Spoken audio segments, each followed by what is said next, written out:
안녕하세요. 최재천입니다. 다들 놀라셨죠? 저도 마찬가지입니다. 점심 약속 나갔다가 뒤늦게 오시는 분이 들었냐고 이러면서 뛰어들어오시더라고요. 우리나라가 늘 이렇게 사람 놀라게 합니다. 간 떨어지게. 그렇죠. 먼저 조의를 표해야겠죠. 같은 민족의 일원으로서, 그리고 한 인간으로서 김정일 국방위원장의 사망에 대해서 조의를 표합니다. 그리고 보다 바라는 게 있다면 우리 김 위원장의 사망을 전환점으로 해서 더 이상 남북 간의 냉전이나 이념 대립이나 왕조 시대의 전통 같은 그런 구석들이 사라지기를 희망을 합니다. 오랜만에 저도 제가 즐겨 읽었던 김정일에 대한 단행본도 끄집어내고, 이 남북한 합의서입니다. 남북 사이에 이렇게 합의를 많이 해놓고 지금 제대로 못하고 있는 거죠. 이것도 다시 끄집어냈습니다. 역시 드는 생각은요, 우리 정부는 뭐 했냐죠. 몰랐죠. 알았으면 일본 갔겠습니까? 그렇죠. 그렇다면 대북 정보를 책임지는 군이나 각종 민간 정보기관들은 뭐 했느냐. 속된 표현으로 빨대를 국내에다 꽂아놓고 있다 보니까 정작 중요한 이런 우리 민족의 명운을 결정한 이런 문제에 대해서는 철저히 무능하고 무관심하고 뭐랄까요, 정보로부터 실패를 맛봤다, 이렇게 이야기할 수밖에 없는 거죠. 그 다음 두 번째는 지난 김정일 주석 사망 때 겪었던 일들을 잘 복귀하면서 여기서 교훈을 얻어야 합니다. 그때 우리가 정군 경계령을 내렸잖아요. 그리고 조문파동을 이념파동으로 연결시키면서 도리어 남북 간의 분열을 악화시키고 남남 사이에 분열을 강화시키는 이런 극단적인 위험한 사회로 몰아붙여 버렸습니다. 과거로부터 교훈을 얻지 못하고 또다시 그런 북한 체제의 붕괴로부터 악영향을 받는다면 이건 대단히 위험한 일이 되겠죠. 그 다음에 우리 정부에 대해서 또 한 가지 할 말이 있습니다. 우리는 지금까지 북한의 급변 사태를 늘 이야기해왔습니다. 이를테면 북한 최고 수뇌부의 요구가 있으면 북한에서 폭동이 일어날 것이고 우리는 작게 5029에 따라서 밀고 들어가야 된다, 이런 논리였잖아요.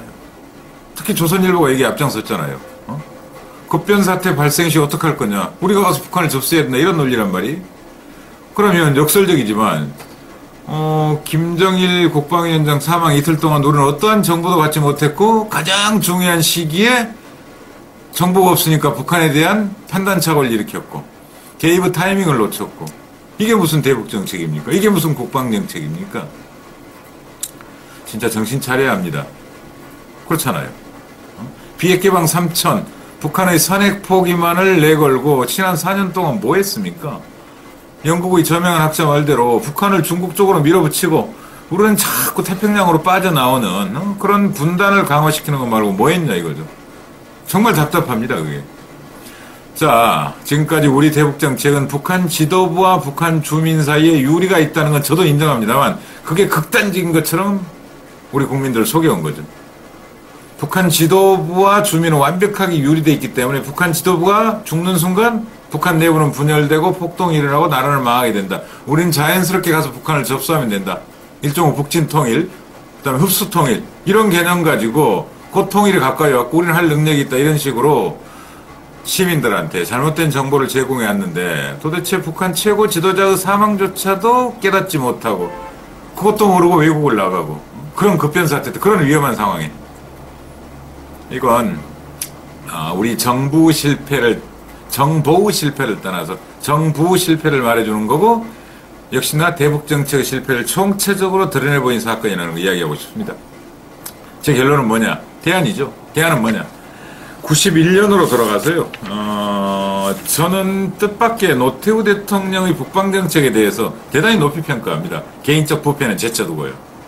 그때 이제 소련이 망하고 독일이 통일되고 이런 것을 보면서 북방정책을 만들잖아요. 남북한 기본 합의서를 만듭니다.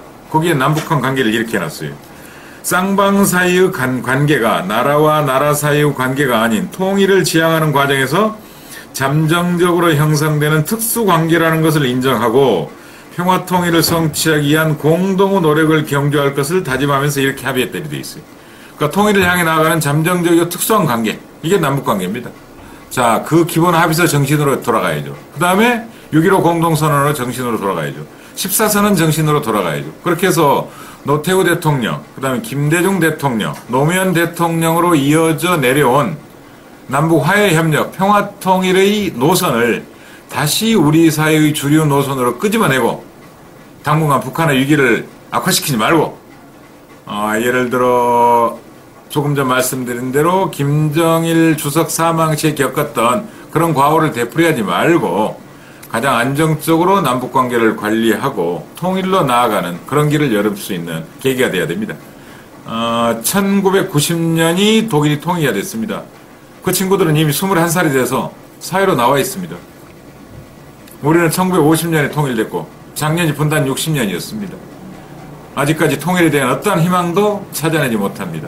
자, 이제 김정일 국방위원장의 사망으로 남과 북의 냉전 세대는 사실상 끝이 나는 거고 이 냉전 치절을 극복하는 일이 범민주 진보 진영의 중요한 과제다. 오늘 이 말씀 드리겠습니다. 고맙습니다. 길어졌죠? 예.